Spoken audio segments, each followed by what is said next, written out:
When I created San Wolves, it was to give people who are vegan and Filipino a sense of nostalgia, the Panda Cocoa or anything else that we make, and then they'll be like, oh my god, this reminds me of home. I really like that I get to feed people.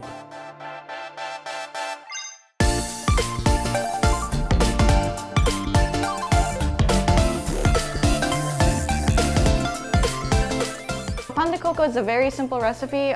It is vegan. The dry ingredients are salt and flour, wet ingredients, milk, coconut milk, yeast. The process is you make the dough. I use this kneading machine, so I knead it in there for 10 minutes, and then I take it out, and then I knead it by hand, and then you basically put it in a container and let it proof. Proofing process takes about 2 hours, and once it's doubled in size, you punch it down, and then you roll out the dough, and the process is called baston, basically rolling out it into a log.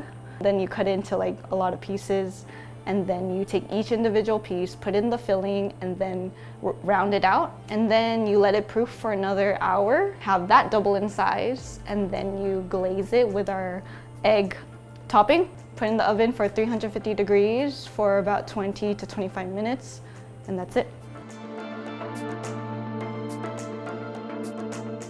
San Wolves is this movie by Studio Ghibli, directed by Hayao Miyazaki. This movie spoke out to me because in a lot of his films there's deeper meanings, and a lot of it in this movie has to do with coexisting with animals and humans and nature.